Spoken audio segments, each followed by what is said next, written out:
నిన్ను ఎత్తుకొనుచు రక్షించువాడను నేనే. యెషయా 46:4. ప్రతి కుటుంబంలో పుట్టిన ప్రతి పిల్లలను వారు నడిచే ప్రాయం వచ్చే వరకు ఎత్తుకొనవలసినదే.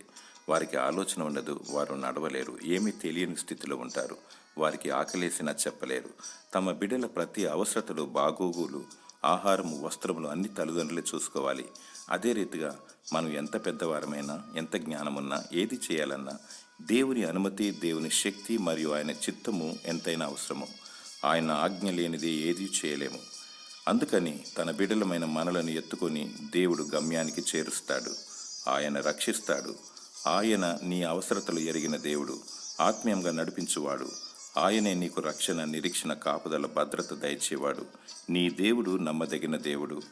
ప్రభు అయిన యేసుక్రీస్తుకు కృతజ్ఞతాస్తుతులు చెల్లించు. దేవుడు నిన్ను దీవించునుగాక. ఆమేన్.